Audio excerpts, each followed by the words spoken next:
Welcome back to the Lanterne Rouge Cycling Podcast. For the Tour de France Femmes avec Swift Stage 4, we're already halfway through the race, brought to you by our show partner, Join Cycling. The Valkenburg to Liege. We start with the Amstel Gold Race and then finish with the Liege-Bastogne-Liege final in rainy conditions.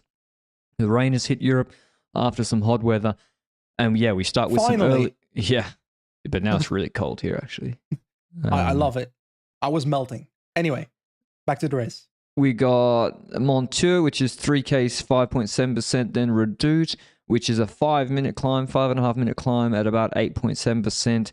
Another couple of shallower climbs between 5 and 6% that take the riders about 3 to 4 minutes. And then Rochefort-Faucon after a gradual descent, 1.3Ks, 10%, the hardest climb in the stage, with also Boncel afterwards, where if you're cooked after Rochefort-Faucon, it doesn't leave much time to recover before 11Ks plateau and descent into the flat last 2Ks finish. It is literally the Liège final, which was won this year by Grace Brown from a small group, including Demi Vollering and Cassia Niewiadoma. So it's those sort of riders we were looking to. I like it. I like seeing a parcours in a Grand Tour stage, whether it's in a Giro, a Tour, or a Vuelta, where they combine aspects of a one-day race to make it a bit of a mini one-day race. Like, I vividly remember that the Giro's done it before with Lombardia Climb, Civiglio, for example. We've seen it in the Tour de France with San Sebastian, but also in the Vuelta with the likes of San Sebastian. Also even if you take a stage from a one-week race, like one of the stages from Basque Country, and put that in a Grand Tour, I love seeing those like connections to other races. So I'm a fan of this profile, and especially the combination of Amstel Gold plus the LBL final. Love it. And that also sparks interest for riders at the start, because there are climbs at the start. So there's QM points available, and we've seen Tonetti wear that jersey in about 3 stages now, including the time trial yesterday. Well, she wore it in 2 stages and today. So yeah, 3 stages, correct. My math was correct. She was going to lose that today, most likely, because she's not the best climber in the world. And there's quite a few riders that are definitely better climbers that are eyeing that same QM jersey. And in that group of riders was, in the early Dutch climb, Silvia Persico, Yara Kastelein, Sofia Bertizzolo. Was a bit of a combination with Persico. I think Bertizzolo was launching Persico on the climbs. Justine Riquière from AG Insurance, and Quinty Ton as well. So these 5 were kind of fighting for those QM points on Kouwberg, Hulgemmerberg, etc. And after those early climbs, Silvia Persico was leading after the Dutch hill. So that's basically the roundup of those QMs. And honestly, that brings us halfway the stage. And I feel like I got to lead in towards the rail crossing. And Sarah Martin gets ahead from Movistar. Gets a bit of a gap, goes up to, I think, 1 minute 45 seconds, something like that. And then it's 57 kilometers to go. There's a crash in the peloton with 2 riders from Canyon SRAM, Chloe Dygert and Neve Bradbury. And, well, Bradbury crashing is definitely not a good sign. I think she crashed because she was behind together with Dygert at least. And while they were coming back, honestly, their descending looked terrifying. Literally, the first corner after they got back up, Chloe Dygert goes straight off-road. I was terrified watching that. Reminded me of that US race Cavagna did like 5 years ago. That is like burned in my brain of the horrible descending that I saw that day. Like, I'm not a good descender, but I'm also not a professional cyclist, so I can understand that they're scared after that crash. Though I think they came back though first time around after this crash, right? Yeah, Dygert and Bradbury came back, but I feel like they came back because of the rail crossing. I think so as well. I actually think so as well in hindsight. Intermediate sprint happens before the rail crossing, and we get Sarah Martin rolling over the line about 35 seconds before the peloton, where we got a lead out by Visma Leasebike, but also Charlotte Kool wants to get some points, and Wiebes as well. So we've got those 3 teams setting up the riders, and eventually it's actually Charlotte Kool beating Wiebes and then Vos. So I think that's 17, 15, and 13 points, if I recall correctly, for Kool, Wiebes, and Vos. I don't think that's a problem necessarily, but I think Vos would have maybe preferred to gain a bit more points on the likes of Kool on a stage like this, and whether she could make the finish after this or not, who knows. But that brings us to the rail crossing. We get to the train crossing. Sarah Martin has to stop. The organization stops her because there's a train crossing, which means that, well, if she rides, she's going to get hit by the train. So obviously the organization doesn't want that. And there's actually rules for this. I went in depth into the rules, and if the gap between the breakaway rider and the peloton is under 30 seconds, the race considers that a race incident. And if the peloton catches up by the time the train is passed, that gap is gone and the rider loses their breakaway. If the gap is over 30 seconds, the gap has to be reestablished after the train crossing has ended, which is what happens here, because the gap was exactly 30 seconds, according to the tracker on the left, which means it's not 29, which means they have to reestablish the gap of Sarah Martin after this. But isn't that like a weird rule set? Yeah, this happened in another race, another women's race recently, in the Touringen Tour on stage 1. And in fact, what happened there was the breakaway got through the crossing. Yeah. The peloton was stopped by like 3-4 minutes by the crossing. And then it's a race incident as well. Yep.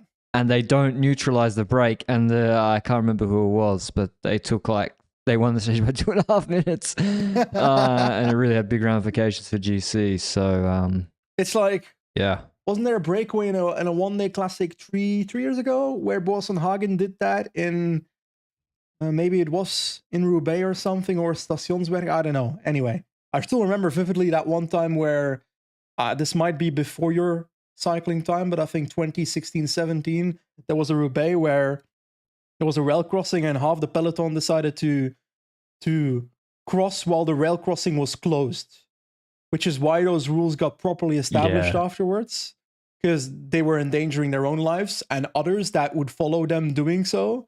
And I think Van Avermaet was also part of that. Maybe it was 2018 and he ended up winning. And I remember going through the results and I think, what's that Swiss guy that rode on Age des Airs ages ago? That was DQ'd from RVV due to a bidon throw. Michael Scher. Yeah. I think going through the results, he would have won if everybody else got DQ'd for doing that. Sorry for the conspiracy. But the other consequence of this train crossing is that Dygert and Bradbury get to come back. I think Bradbury would have lost minutes at that point, and it would have been, and she does eventually lose minutes, so she definitely crashed. It wasn't just a mechanical. And we're coming into our first climb of the day, Montour, which is 50 Ks from the finish. And it's way more impactful than I expected, actually. It really kicks the race off. Like Lorena Wiebes, I feel like and SC Works thought she might get around this course in a certain situation. She's dropped straight away. Royackers on Phoenix de Koenig. Phoenix de Koenig just completely opened the race. I don't know exactly. I wouldn't say the interplay between Castelline, Royackers, and Peterson was perfect today. Yeah. But certainly their overall actions made the race very punchy, very hard, and suited them because they're all great hill climbers. And Justine Kekira on AG Insurance, she was maybe the other main rider going for QOM points, or setting her stall out for that. So Castelline actually takes those points despite Royackers attacking early over Kekira. And then I was really, really surprised, Benji, over the next phase of this race because it's been open. Wiebes has dropped. I think Vash looked pretty bad after that first climb. She certainly wasn't immediately there to start pacing. Bredevold neither. Just Fisher Black and Vollering. FDJ begin to pace with Grace Brown. And I was expecting this was the moment. I thought Anna Henderson would attack, Faulkner would attack, Grace Brown would attack. Otherwise, you risk going to Redoute. Because it's already so open. I thought what happened on this climb was going to happen on Redoute, and then they go after Redoute. But it's already a peloton pretty tired. Yeah, for me, this was my second spot to go, but my first one would have been after La Redoute on the Cornemol section. And I feel like both were kind of disappointing. It felt like a lot of teams were very eager to ride towards the final with Vollering in the peloton. I do got to give credit to a few teams. I feel like EF tried a few times. I feel like Quickstep tried a few times, AG Insurance that is. And I think when it comes to that team, I feel like a lot of the attacks we did see were focused on the QM points. AG Insurance with Riquiere and Yara Kastelein with at Phoenix together with Royakkers, together with Pietersen, it's hard to really define how they played it. Because yes, Royakkers went early on Mont 2, and then Jara Kastelein ends up doing the sprint against Riquiera, like you said. But then we get to La Redoute, and we basically see Puck Pietersen starting to pace that climb from the front. And then even more to the front, because she starts riding 2 meters ahead of everybody. But the entire way, she's like looking around, looking for someone. It's very strange. To me, it looked like she was looking for Jara Kastelein to lead her out, but she just couldn't get to the front or something. That's the only conclusion I could make out of that. I didn't understand what was going on there. I thought it was to wait for Kastelein to come take the QOM points. Otherwise, why wouldn't she just go? Yeah, I thought Pietersen was trying to do a lead out for Jara Kastelein that wasn't at the front for the QOM points. It was really strange. All the other riders blocked it up. Lippert blocked it up, and then Vollering just accelerates. She accelerates over the top and makes it really hard. And we're seeing big riders drop. Bradbury, Marcus is dropped already. Henderson's gone. Vos is struggling. But importantly, Pietersen takes the QM points ahead of Vollering and Viedoma. That will come back later. But go ahead. Yeah. Like that acceleration, there's no hiding. When those 3 big guns accelerated over the QM banner, it really showed like who the best climbers were in this race. And it also showed that if you're getting gapped that much on Redoute, if you go to Rochefoucauld with these 3 riders, you got no chance at all. And I was even more surprised the next phase. Basically, Pietersen, she was the strongest rider today, I think, just about. Because in this phase, EF starts to roll attacks, Valier attacks, Brodevol marks her. Faulkner goes, and I'm like, here it is. Yeah. She's going. No one reacted. It's the right moment. She's going on a false flat uphill drag. Demi doesn't react. Fisher Black doesn't react. Here it is. Pietersen closes her herself. Closes Faulkner. And that stops her action. So that was a huge turning point in the race. Because Blankovac wasn't at the front. Brodevol was a bit tired. And Fisher Black's obviously not going to help Demi. So Vash comes back, starts to pace. No one else attacks, really. And we see, I don't know whether it was the descent into Forge, Benji. It might have been. A few crashes. We see Ludwig crashes.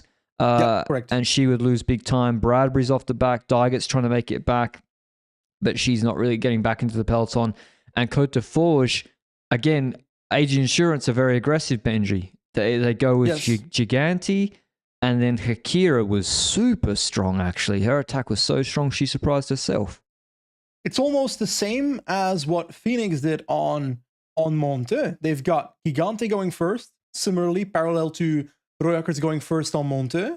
And then people close that. For example, Mavi Garcia decides to close that, which was kind of surprising to me because she has no real gain from QM, etc. So she responds, she half wheels Gigante at a certain point, and then Riquiera launches similarly to Kastelein on Monte. And Riquiera, well, she takes the QM points beating Kastelein because Kastelein looked done at that point. And Riquiera keeps going over the top. And I like that. Because at this point, it started looking like 90% of the peloton was willing to ride to Rochefoucauld with Demi Vollering. And for the majority of the teams, that does not make sense. So to see Justin Riquiera go from that point and keep going, that's a good sign in my opinion. And that's why, I mean, some riders are going to be regretting not doing the joint workout I did today. I was watching this race. I picked the exact workout threshold with 15-second accelerations. I think there's going to be some riders today who are going to be losing sleep over when Hakira went. Because I don't believe that some of them couldn't have gone with her. Maybe she was that strong. I don't know. But I think Kimberly LaCour, Pina, or it's annoying with Kimberly LaCour. Her maiden name, let me just check. I don't want to get it wrong. Because some race organizers keep changing in between it, depending on which country she's racing in. It's Kimberly Pina. Her maiden name, I think, is LaCour, the Mauritian world champion. By the way, the Mauritian world champion. Fair point. A lot of people are actually asking me on Twitter, etc., why does she have a world championship jersey? She actually doesn't. Basically, a white jersey with a Mauritian flag on it. And that flag was very similar to the... It looks like on Pro Cycling Manager, the game, they can't use the UCI World Championships colors. So they make like a fake color for the world champs jersey, and it looks exactly like that. It's like a B-Tech world champion. Yeah, it kind of. If you didn't realize, you're like, wow, Laura Kopecky, she changed team. But yeah, I was doing a workout that basically simulated this stage, and 1 hour, burned some calories. I'm looking good. I'm back into it. And if you want to check out Join Cycling, I love the workout player on my phone. It's so simple. You can adjust the bias on it. So some days I'm not feeling good, but I want to do the workout in essence. Just bump it down to 95%. Or maybe it's too easy and you want to do endurance a little bit harder than the middle of the watts range that the workout has set for you. And so the workout player, I really, really like it. And then I watch the race at the same time. And I didn't have much time today because I'm also doing some weight training at the moment. Just a bit of a self-plug. Back into the Olympic lifting. So I have to do an extra workout tomorrow, which I was happy about. I just changed. I said, I don't have 4 hours today to train. Changed it, adjusted it. Bang, I got an extra workout tomorrow before a performance test on Saturday. So stay tuned for my FTP test on Saturday, Benji. What do you think? What watts will I do for 20 minutes? 70. No. Now, on a serious note, for 20 minutes, I generally don't remember what you did. What did you do on the small climb we did last year? Yeah, my power meter overreading, I think. Not really. I think I did 258. You think you're gonna do more than that now? You have to, right? Come on. No, because I think my power meter was really overreading. That was on the giant power meter, which is like. I give you the aim of 265, my friend. Come on. Okay, I'll go down to 600 meters altitude, but yeah, I'll be aiming for 260. I think. Try hold that. See how I go. Okay, if you want to check out Join, you can go to the link down below and get a 30 days free trial from them. Luke says 310. That's my 5-minute power, buddy. There's no need for that. Actually, no, I didn't. That's also my 5-minute power. You're going well then. Well, I'm not sure. I weigh way more than you. Not after my holidays. This was the moment when Hakira goes. I was really surprised there weren't more anticipations. I know she went in a really hard moment, but basically when no one responds to her except there's one rider that just petarded, Olivia Baril on Movistar. No one joined her either. I was thinking, see ya. And listen, it's not easy because SD Works was strong. They had Bredevold there, they had Vash there, they were pacing, they were shutting things down. But like this looked like it was going one way. The best climbers were going to go clear it for the stage on Roche or Faucon. Yeah. And that's what happens. Bredevold and Vash lock it down for Vollering. And I'm thinking they're going to do it. They're actually going to do it. It goes Bredevold. Vollering's already got a gap to her wheel. Yeah. Vash takes over. I'm like, they're going to do it. They're actually going to pace for her on a climb for the first time in 2 years. Fisher Black comes to the front and attacks. It's like, what the fuck Sorry, are you... but I agree with you. What were they doing? Like, logically, in this situation, you've got Bredewold, Vash, or whatever order you want to put those two in. And then you've got Fisher Black doing the lead out to launch Vollering on the climb. But for some reason... They do it every time. Fisher Black attacks, and whether it was attacking or very hard pacing, we see, was it Valliere and Jeff Ryder getting to the wheel? Yeah. And Vollering lets them go. It's Demi's fault too. It's Demi's fault too. I agree. I feel like it's Demi's fault at this point. Yes. That she's not delegating at this moment. Because she should be delegating Fisher Black to do a full-on lead out right now. Just go to Fisher Black's wheel. Yeah, for example. Like, I do not... Then Fisher Black gets dropped by the F Rider. Then Vollering starts spacing herself. Yes. Towards the top. It makes no sense. They have done this for 2 years. It is the most... I mean, thank God they do it. Otherwise, it's like, you know, because it's like when Pogacar gets the 1, 2, 3 lead out on, and in the Giro, it wasn't that entertaining. So thank God they do it, I guess. But holy, like, just keep it simple. You have the best rider in history. She's the best rider here. It's 11%. Yep. Just do a lead out and she'll drop everybody and you'll end the race. But no. So then Demi's now isolated. Fisher Black is basically dropped from that group of 8 riders. And we're seeing big ramifications. Mavi Garcia dropped. Marcus fully gone. Grace Brown wasn't on it today. Bradby full gone. Yeah. And we see the cream rising to the top once again. It is, Vollering just hard pacing the whole time for the rest of the climb. Liege-Bastogne-Liege counters, I think, and then Vollering follows, and then it's two other riders who we've not seen with these two before. Vollering responded easily to Liege-Bastogne attacking next to her. She was literally half-wheeling her while that was happening. And the only two riders otherwise that could follow that was Puk Pieterse and Paulina Royakkers. I'm supposed to be the Belgian guy. I'm supposed to be able to pronounce Dutch names. So 2 Phoenix riders were able to follow Vollering and Liege-Bastogne. 4 riders up the road. And there's a bit of a gap on the others, to be honest. Puk Pieterse ends up taking the QM points on Rochefoucauld. And just to get this out of the way, she takes the QM jersey with 10 points in total, I think, after today. So she's going to be wearing the polka dot tomorrow. Now, we've got this moment from the top of Rochefoucauld towards the top of Boncel, which is kind of the small climb that keeps going after Rochefoucauld. And I'm thinking, okay, Liege-Bastogne, yes, you're likely going to lose the sprint at the end of the stage, but you can take time on everybody else. So I think there's some incentive to keep riding. For sure. Vollering. Yes, you are likely to take the bonus gate on top of Boncel, and especially over Liege-Bastogne, and you're likely to take bonus seconds on Liege-Bastogne at the finish, and you can take time on the others. You should be pacing.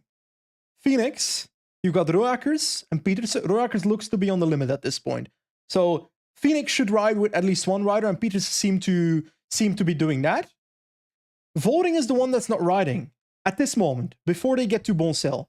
And I cannot for the life of me figure out why, outside of maybe she needed to recover a little bit before trying to take the bonus seconds on Boncel. I don't understand it. She played the teammate behind card. She pointed back at... There's no one there! Fisher Black. Fisher Black! Yeah, I'm sorry. Fisher Black is in the group. My backup GC leader is there. That didn't want to lead me out on the climb. I'm sorry, but I'm waiting for my other GC rider despite the opportunity of taking time on. That is such a stupid theory. If anyone in that group falls for that, that is so stupid. Yeah, well, Phoenix, I mean, they didn't ride with Royakkers, and Pieterse was way stronger, so I got a little sympathy for them anyway. Like, Royakkers should have driven it on the front, because when they get to that bonus... Yeah, but she's the GC rider. Who? Royakkers. No. Yeah. It's the red-headed phenom. Well, that's only for us to know. I think everybody knows now, probably. Before the race started, Royakkers was the GC rider for it. She got 4th at the Giro. True, that's pretty good. But yeah, she basically gets to that bonus gate. To be honest, if I'm Demi, I do the same thing. Because you have a big enough gap. If they're stupid enough to pace you, whatever. Demi doesn't need time. Like, she doesn't. So they can just help her. And so yeah, Pieterse starts pacing, Kasia paces, Demi does pace after a little bit. If they don't pace and the group comes back, she's gonna get attacked left and right. Yeah, true. Then Faulkner attacks, and then it's a big problem for her. So I agree. She does pace eventually. But this was the moment. Group 2 did not really get organized very quickly. I don't know whether Sheeran Van Anrooy and Trek thought that this is actually a one-day race and GC time doesn't count, but they didn't pace for Riolini at all. And I was like, what are you doing? Like, Pieterse might get dropped by Riolini later in this race for the podium, or Kasia.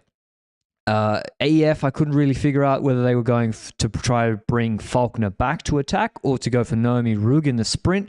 My feeling is they were going for Noemi Rugg, the Swiss champ, who's quite fast, but they had 3 in the group. Visma, absolute disaster today. Like, neither Vos couldn't even make G2, and Marcus was losing minutes on GC, so they had an absolute shocker today, and also the points jersey now is a lot closer for Vos. So it is mainly GC riders in that group. Like, Labu is pacing, Muzic is pacing. But I still don't really understand why Trek didn't pace. I gotta say. So, but yeah, they don't come back. They don't get organized. We have the sprint on top of Boncel. Vollering takes it. Liege-Bastogne is second, and that's why also I think Pieterse was droppable today on the climbs by Vollering. Like, because she really couldn't contest that Boncel sprint. She was like holding on for dear life there. Yeah. Do you think SD works?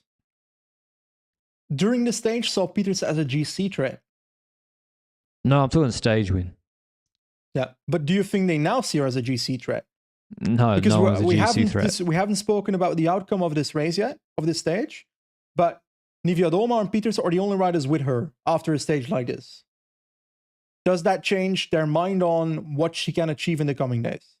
Maybe if you're Niewiadoma, you got to watch her a little bit, but Vollering just got to do her own race and she can win by 5 minutes. I think so. So I think Vollering was also she was glass cranking a lot of the time. She was very focused on the stage when she come and take a pull on a false flat downhill and just turn the legs over 100 watts. So I think Vollering knew she didn't need to pull hard to take out a huge gap, and they don't come back in because it's also these three are the best descenders and bike handlers. So we've got a wet descent or very fast section technical, and this 17-second gap blows out to 30 seconds, mainly because Niewiadoma is an excellent bike handler, and behind it's one or two alternating chasing, like Faulkner chases for a bit, then Valliere chases for a bit. So yeah, it wasn't coming back, and we're going to have a sprint. Niewiadoma, it's not like a one-day race. She does need the time. Like, you can't criticize Niewiadoma for, like, if she just sits on and others come back, it's stupid. She has to, she gets bonus seconds. Yeah. I don't actually think she just rode for time. It looked like she was trying to attack. And No, I mean, she could have stopped pulling. It was like 5Ks to go. Fair. Very fair. Because she kept pulling, but I think it's logical to keep doing that. Yeah. It's not a one-day race. You're riding for GC. Fully agree with you there. So the last three riders, we're getting towards the final. We've got Puck Pieterse, Niewiadoma, and Vollering. On paper, Vollering beats Niewiadoma 99% of the time in this situation. Pieterse is a bit of an unknown factor in that sense. We've seen some decent kicks on her in the past, not necessarily seen a proper sprint against them yet. So it's a 1v1v1 situation we have right now going to the last kilometer. And I think the situation that unfolds is absolute perfection for Puck Pieterse. Because Niewiadoma decides to attack with, let's say, 900 meters, 1 kilometer to go, roughly. And obviously, Vollering is the one that needs to respond to that, because that's a GC rider going up the road. And Puck Pieterse stays calm in the wheel of Vollering, makes Vollering close that. Vollering does close that. In doing so, spending a little bit, Vollering, that must be said, right? You spend a little bit closing Niewiadoma there, right? Yeah. And Pieterse is in the raft, so perfect situation, right? Yeah, Pieterse played this like a veteran by going to the back, by not blinking when Niewiadoma attacked, calling Vollering's bluff. She played like a veteran, and then she launches her sprint not too early, just at the right time. She also sprints right next to Niewiadoma to stop Vollering being able to swing out quickly. She boxes Vollering in when she goes past her. Vollering was maybe a little bit asleep. She should have been looking back, but Niewiadoma didn't slow the pace. She kept pushing really hard, and Pieterse goes. It is still pretty far from the finish, and Vollering comes quickly from behind her, but Pieterse is able to hold on for the photo finish victory. Her first professional win, and it comes at the Tour de France Femmes avec Zwift, the 22-year-old under contract with Phoenix de Koenig until the start of 2027, which goes to show you that they know exactly what they had on their hands when they extended the CX Star back in the day. The Puck Pieterse podcast pick never misses, mate. She's pretty good. She's pretty good, and it's also, we don't know what her limit is yet, you know? Like, we've seen her win this stage. It's a stage that seemed to be within her capabilities as a consequence of her one-day races of the year. But what can follow up? She's still 22, and sorry, she got 6th at RVV, 5th at Dwars door Vlaanderen, 7th at Gent-Wevelgem, 3rd at Alfredo Binda. I'm sorry, but she can win those races in the future. Like, give it 3 more years, and she's maybe next year, maybe in 2 years. I think next year already, she's fighting for the victory in RVV. And that's fascinating to see another star coming to that level, and I can't wait to see that, but also I can't wait to see her explore more of the one-week races. Like, what shall she do in the coming days? Will she keep going from this point onwards and try to get a top 10 in GC? Who knows? Will she go for another stage win somewhere else? Whether it's, one of the coming stages. There's other opportunities here, so I'm extremely curious where that will follow. This is the second year in a row where Phoenix gets a stage win, and is it weird to say that with the team that they arrived with, I kind of expected it? Yeah, I did, to be honest, because Castellan was also backed it up and was good this year, and Royakis has been really good, so They made this race really, really hard. The time gaps are much bigger than I expected. Peterson winning the stage ahead of Vollering, Niewiadoma third. Kimberly Pienaar winning the sprint for fourth. She is also on AG Insurance. She was on a 1 year according to PCS. I don't know where she signed, but she's like the biggest revelation, I think, of this season, the 28-year-old. Nomi Rugg fifth, Talita de Jong sixth. She's also having a huge bounce back season. The Lotto Destiny rider. Ivita Muzic seventh, Van Anrooy eighth, Fisher Black ninth. Movistar's Marielle Meyering. That's a hard one. She's also got a long contract. She was in that group, so don't be surprised if she does something in the mountain stages. Then Faulkner 11th. In terms of losing time, Cedrine Kerbel was on like a big gap and then came back herself, actually. She loses 47 seconds, and then another gap to Lippert on 115. Mavi Garcia 121. Marcus 133. Giganti 158. Bunel 210. Ludwig 309. Sant Esteban and Castelline and Bradbury 309 as well. Huge gaps. I bet you now, Mavi Garcia was probably in the group with Lippert at the top of Boncel, but lost that time in the descent. I'm guessing the last like extra 6 seconds. Yeah, that wouldn't shock me because she's notoriously not that great when it comes to descending. Marcus losing 133, like you said. It's quite a few riders losing quite a bit of time today, and it brings in perspective what GC could roughly start to look like. Because right now there's 5 riders within a minute, and Labou already in 5th, Faulkner in 4th. I think Faulkner should keep riding for GC. Niewiadoma looking good in 3rd spots. Yes, it's 34 seconds behind Demi Vollering, but Vollering kind of looks unbeatable right now when it comes to GC. So, and especially with Bradbury now on 3 minutes, maybe that actually allows the team to go more crazy with Bradbury in the coming stages to try something more out there, but it also takes away more opportunities of like one-twoing Demi Vollering that way, because she might not respond to Vollering, to Bradbury anymore. So I don't know. I feel like it's starting to look good. The top 10. I'm curious what changes we will see when the actual mountains start, because there's a few riders in the top 10, like Talita de Jong, for example. I don't necessarily expect her to stay in the top 10 once the mountains start arriving, stuff like that. So we'll see some more changes there, but I think it's starting to come around nicely. Yeah, I think so too. Like you would expect Muzic and really need to be moving up there once the real mountains start in the place of Kimberly Pienaar and De Jong, who are more all-round riders. So yeah, really, really interesting stage. In terms of the points classification, I think big ramifications there. 44 points now, the gap between Charlotte Akul and Marianne Vos. Vos takes no points. And so that's a big gap with no pure sprints and only 4 stages left in this race. So Vos is really going to have to focus on the intermediates. QOM, I don't know who will go for it from Phoenix to Koenig. They need to pick one. You have to, because like today they took one, basically between Castelline and Peterson, they took 18 points, but they needed concentrated in one rider. Youth, Peterson looking very, very good. 45 seconds ahead of Van Anrooy, I think, and Bradbury's the big loser. She's on 350, so Peterson should walk that.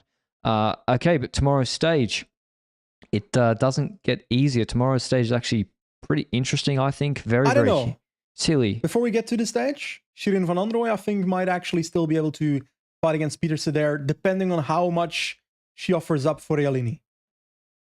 Not much from the look of today. Exactly. Yeah. So maybe they are going for both. Sorry, stage 5. No, it's true. Tomorrow's stage, very, very hilly. There is a smattering of category 4s and one category 3 at the start. The longest climb of the day is the Côte de Montois-la-Montagne. We go back into France today, do we?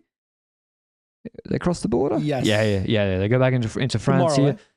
Tomorrow. So in the 5th stage, halfway through, they enter into France. And yes, it's 3K, 5%, it's little hills. And then, yes, the longest climb is that climb, which is 1,700 meters, about 6%. Has a false summit, still goes uphill a little bit to a bonus gate with 6 seconds on offer to the winner. And then from there is 14Ks to the finish. And it's an uphill finish, 600 meters, 5.5%. And it's a little bit flatter at the end. I think it's not as hard as today. Like today, there's 10% climbs. There's 2K, 8.5% climbs. It is much, much easier. Breakaway has a good chance if teams actually want to try at the start. So I think I don't know who'll win, Benji. This is the stage that Vos needs to win if she wants to win green. Yeah, she has to, and also the intermediate sprint. Like she's got to get rid of Cole for the intermediate as well, which they do with a bit of pressure on the earlier climbs shouldn't be too difficult to do. But they have to do that. Visma, I think Visma got to focus on that jersey as a priority. But it's not going to be easy because if the GC riders kick off at the end of that climb to that bonus gate, and I guess Vos is lucky that the bonus gate is not at the end of the actual hard part of the climb. It's on the flatter section, so they won't kick off on the hard part, one would think. Yeah, but Phoenix will kick off on the hard part. Yeah, that's the thing. Phoenix got to go again with Royakkers, Castellan and co. Or Petersen, because QM is now in her hands.